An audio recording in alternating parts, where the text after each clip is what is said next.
It's a pleasure to be with you all today. My name is Makayla Loeb, and I am from the Elizabeth Hobbs School of Law at Pace University, where I'm a second-year law student. I'm excited to be here and to learn from my esteemed co-panelists. I can contribute a modest report on what is happening in an international organization to get the doctrine of discovery erased. The International Union on the Conservation of Nature is the first global union to focus solely on the environment. The International Union on the Conservation of Nature's mission is to encourage and assist in the conservation of nature, ensure the equitable ecological use of natural resources, and promote sustainable development.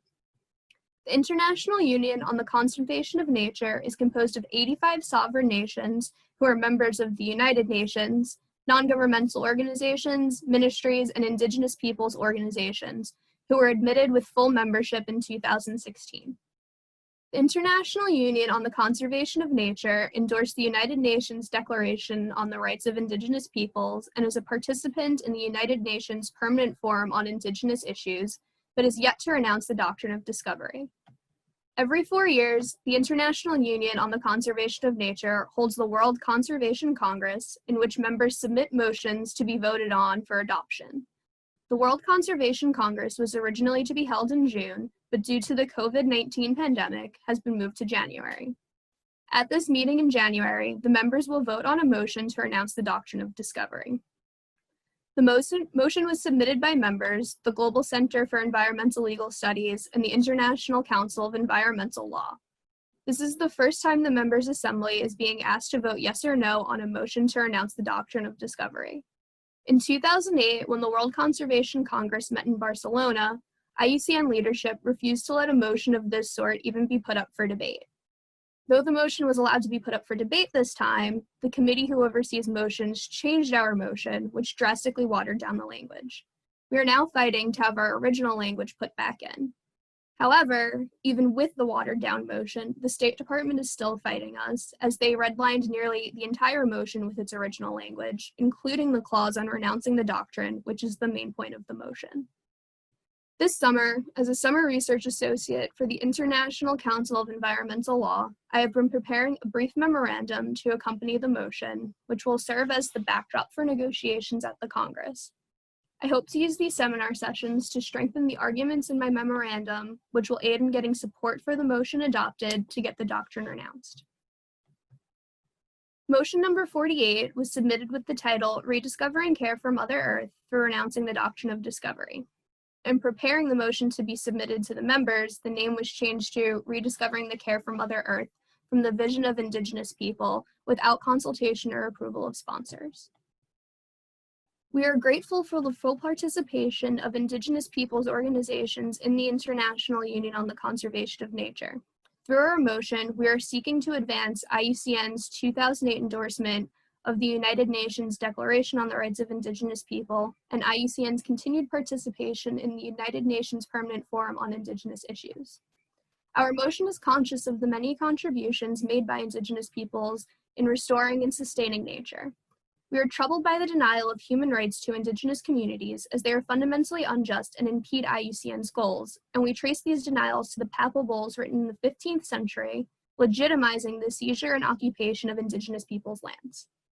We recognize that many governments seek to establish just and equitable relationships with Indigenous peoples, such as the Arctic Council, who has embraced the permanent representatives of Indigenous peoples.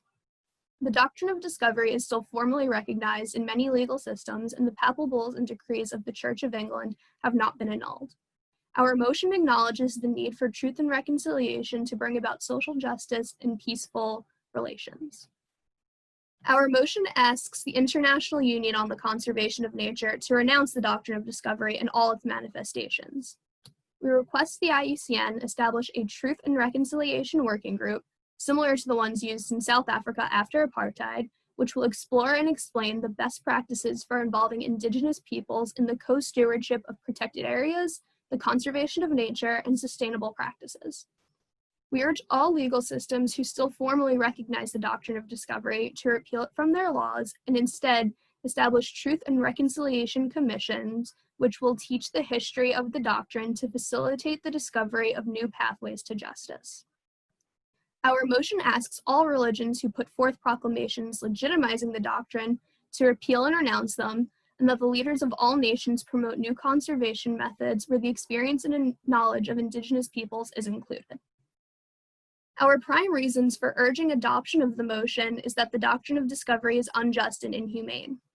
We propose to point to the terrible consequences of the doctrine for the Earth's ecosystems, humans, animals, and all of life. The United Nations Environment's sixth global environmental outlook shows that biodiversity is in steep decline. This decline began with the doctrine as it allowed for the unlimited extraction of resources on native lands and the continued destruction of nature and Indigenous communities, which violates Articles 25, 27, and 29 of the United Nations Declaration on the Rights of Indigenous Peoples. Article 25 pertains to the spiritual relationship Indigenous peoples hold with land and resources. Article 27 protects Indigenous laws and traditions on land and resources. And Article 29 calls for the conservation and protection of traditional lands and resources. This unfettered extraction is not only unsustainable and detrimental to our environment, but the unequal distribution of resources is unfair to Indigenous communities, many of whom are still being exploited and are living in poverty. In order to achieve conservation and protect our environment, we need to use every resource available to us to aid in this fight, and Indigenous peoples' knowledge is a necessary and essential part of the solution. Indigenous territories are home to 80% of the world's biodiversity, and they are the front line of defense for our crisis of biodiversity loss. In the current and sixth United Nations Global Environmental Outlook, the United Nations says, sustainable outcomes can best be achieved by combining objectives for resource use efficiency with ecosystem-based management and improved human health, drawing on scientific, Indigenous, and local knowledge. The United Nations calls for cooperation with and the use of Indigenous peoples' ancestral knowledge to help achieve its sustainability. In addition, the United Nations General Assembly in 2015 adopted the 2030 Sustainable Development Goals. Sustainable Development Goal 15, Life on Land, calls for the protection, restoration, and promotion of sustainable uses of terrestrial ecosystems, the sustainable management of forests, and the halting and reversing of land degradation and biodiversity loss. This restoration of natural environment, the achievement of which is hindered by the existence of the doctrine of discovery.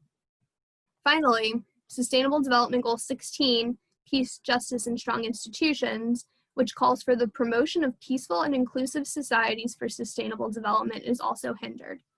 Without peace and justice with Indigenous communities, we cannot hope to achieve a sustainable future.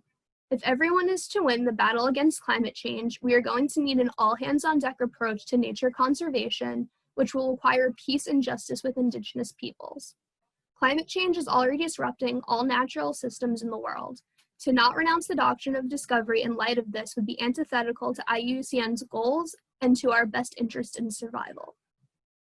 Over the next few months leading up to the January session of the World Conservation Congress held in Marseille, France, we will be working to get our original language put back into the motion, as well as build a coalition of members to vote in favor of the motion.